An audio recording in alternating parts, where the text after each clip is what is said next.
पिछली वीडियो को कंटिन्यू करते हुए मैं आगे बढ़ती हूँ।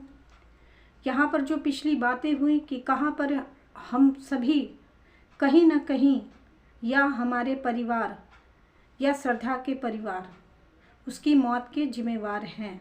सामने से तो सिर्फ आफताब दिख रहा है कि उसने उसे मारा, पर कहीं ना कहीं हमने अपनी जिम्मेवारियों में भी भूल की है, जिसके कारण श्रद्धा की मौत हुई है। तो आगे से हम सब एक संकल्प ले, एक बात अपने मन में रखें और औरों को भी बताएं कि हमारे कुछ प्रयास कुछ श्रद्धा को बचा सकते हैं। जैसे कि अगर हम लोग बाहर में कहीं पर भी देखते हैं लोगों को, उन लोगों को जो समझ सकते हैं उन्हें हम समझाएं, या हमारे जान पहचान के लोग जहाँ दिखते हैं लड़के लड़कियाँ बाहर घूमते हुए, अगर हम उनकी फैमिली को जानते हैं तो हम उन्हें बताएं। एक ये, दूसरी बात कि जहाँ पर शादी के बाद हत्याएं होती हैं वहाँ पर अगर बच्चे फ़ोन नहीं भी कर पा रहे हैं, अपना हाल समाचार नहीं भी दे रहे हैं, तो वहाँ पर जो हमारे पेरेंट है, जो हमारे अभिभावक हैं, उनको ज़रूर कांटेक्ट बना के रखना चाहिए। अगर 2 दिन में 3 दिन में उन्हें ज़रूर बातें करनी चाहिए अपने बच्चों से जिनकी शादियां उन्होंने कर दी या जो शहर से दूर रहते हैं। ये ज़रूरी नहीं है कि शादी जब हुई है तभी की मैं बात करती हूँ। जो बच्चे अपने माँ बाप से दूर रहते हैं, अगर बच्चे ना भी कर पाएँ तो माँ बाप की जिम्मेवारी होनी चाहिए कि वो उनसे लगातार कांटेक्ट बना कर रखे। कम से कम 1 से 2 दिन के अंतर पे उन्हें बातें ज़रूर करनी चाहिए। अब मैं करती हूँ ये बात कि जहाँ पर अगर किसी को भी, किसी लड़की को अगर कोई प्रॉब्लम उसकी शादी में आ रही है या बाहर रहने पर वो कंप्लेन कर रही है कि उसे कुछ गलत दिख रहा है, तो वहाँ पर जो पेरेंट्स की जिम्मेवारियाँ होती हैं वहाँ नज़रअंदाज ना करें। आप उन्हें ये ना समझा कर भेज दें कि चलो कल सब ठीक हो जाएगा। वहाँ पर थोड़ा संजीदा होकर सोचें, क्योंकि अक्सर जो दहेज के उत्पीड़न से लड़कियां मारी जाती हैं वो कहीं ना कहीं अपने घर में अपने माँ बाप से इसकी शिकायत करती हैं, लेकिन माँ बाप उसे समझा बुझा कर फिर से उसे वापस भेज देते हैं और उसके बाद 1 बार भेजते हैं, 2 बार भेजते हैं और हो जाती है तीसरी बार उसकी मौत। तो फिर माँ बाप जाते हैं केस करने और केस ये लंबा चलता है, सालों साल चलता है। फिर उसी माँ बाप को उतनी फुर्सत मिल जाती है, उतना पैसा मिल जाता है कि वो फिर केस पे वो लुटाते हैं, समय भी लुटाते हैं, पैसा भी लुटाते हैं, पर उस बच्ची को जीते जिंदगी कोई सही स्टेप ना देकर वो वहाँ पर गलती कर जाते हैं और बाद में फिर अफसोस करते हैं। अब मैं तीसरी बात कहती हूँ कि कहीं पर भी कोई भी घटना जब घटती है तो इसे क्या किया जाता है, राजनीतिक जामा पहनाया जाता है, उसे पॉलिटिकल इशू बना दिया जाता है। तो यहाँ पर मैं ये कहना चाहती हूँ एक बात जो शायद किसी के दिमाग में नहीं आई होगी कि वो आफताब हो या कोई हमारी जाति से हो, मतलब हिंदू जाति से हो या अदर किसी कौम का हो। एक बात आप जानते समझते हैं या सोच सकते हैं एक बात कि मर्डर तो किया आफताब ने, पर उसको बचा कौन रहा है? उसकी तरफ से जो वकील सामने आते हैं वो कौन है, वो किस कौम के हैं? अभी कुछ खबर आई है कि ये आफताब ने जेल में इंग्लिश नॉवेल पढ़ने के लिए मांगा है और उसे वो नॉवेल दिया गया है। अब आप समझ सकते हैं हमारी कानून व्यवस्था। जेल में सज़ा पाने के लिए लोग जाते हैं, पर यहाँ पर उसे पूरा एंटरटेनमेंट मुहैया कराई जा रही है। अभी उसे पता नहीं कितने बरस जेल में रखकर खाना खिलाया जाएगा, उसका ख्याल रखा जाएगा। ये हमारी कानून व्यवस्था है। अब हम आते हैं आगे कि ऐसे आफताब पैदा कैसे हो जाते हैं, ऐसे आफताब कातिल कैसे बन जाते हैं, और ऐसे जो भी मर्डरर है, किसी कौम से बांध कर मैं नहीं कहती हूँ, जो भी हत्या करने वाले हैं वो हत्यारे अभी क्यों बन रहे और इतनी ज़्यादा तादाद क्यों बढ़ रही है उनकी।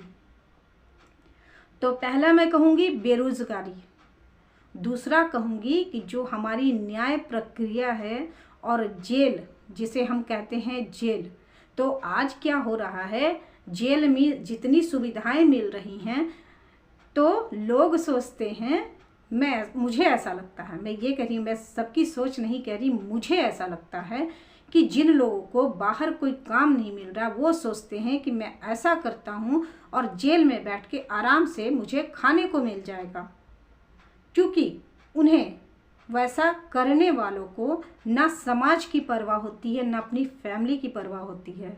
तो उन्हें क्या लग रहा है, जो मेरी समझ जो कहती है कि उनके पास काम नहीं, जैसे आफ्ताब के पास कोई काम नहीं था, वो काम नहीं करता, वो पूरी तरह से इकोनॉमिकली वो डिपेंड था श्रद्धा पर।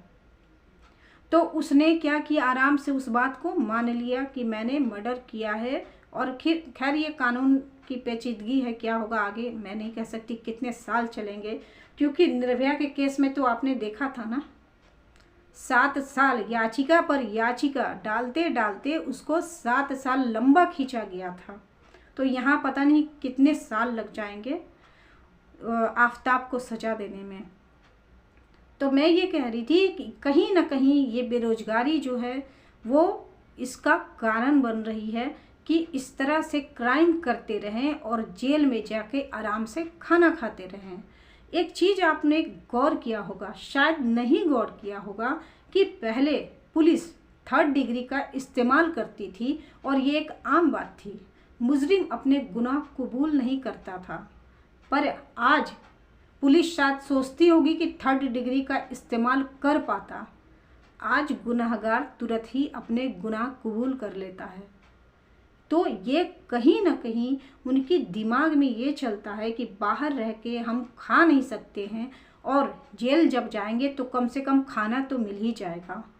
मेरी थिंकिंग ये है, मेरी थिंकिंग, मैं ये नहीं कहती कि सबकी थिंकिंग है, मैं ऐसा सोचती हूँ और मुझे लगता है ऐसा कि ये जो क्राइम बढ़ रहा है उसका कहीं ना कहीं कारण ये भी है। और हमारी जो लचर व्यवस्था है, जो कानूनी प्रक्रिया है जिसमें इतना दिन लग जाता है, तो मैं समझती, मुझे लगता है ऐसा कि ये भी कारण हो सकता है। तो ये बंद कैसे हो, ये हमारे आपके ऊपर ही डिपेंड करता है कि ये चीज़ें बंद कैसे हो जाएं। हम किसी के अंदर बैठकर नहीं देख सकते हैं, पर जो सामने से हमारे हो रहा है उसकी शुरुआत में ही अगर हम अपने कदम बढ़ा दें तो इस तरह की हत्याओं पर हम लोग रोक लगा सकते हैं। जो समाज का दायित्व है वो निभाएं, जो माता पिता का दायित्व है वो सही से हम निभाएं। और बच्चे जो भटक रहे हैं, देखिए मैं एक बात कहती हूँ, बच्चे आजकल के सभी बच्चों के पास मोबाइल है और मोबाइल पर वो क्या देख रहे हैं इसको आप अपने मोबाइल से भी चेक कर सकते हैं। तो खैर मैं इस टॉपिक पे ना मैं अलग से नया एक वीडियो बना दूंगी कि आप कैसे अपने बच्चों की केयर अपने मोबाइल से भी कर सकते हैं। बच्चे क्या देख रहे हैं, बच्चे क्या कर रहे हैं, उसके लिए आप एक साधारण से मोबाइल से भी ये काम कर सकते हैं। हाँ, बच्चों के साथ अंडरस्टैंडिंग आपकी अच्छी होनी चाहिए। और मैं श्रद्धा के मैटर पर बोलने अभी तो आई थी, तो श्रद्धा की बात जहाँ तक कर रही हूँ मैं कि वो जो मौत हुई, उसकी जिस तरह से मौत हुई वो जरूरी नहीं कि वो लिव इन के कारण हुई। मैंने कहीं पर कुछ पढ़ा कि एक फिर से विवाद का एक मुद्दा उठाया गया कि लिव इन में रहने के कारण हुआ। लिव इन पर लोगों से सवाल पूछे जाने लगे कि आपकी क्या राय है, आपकी क्या राय है।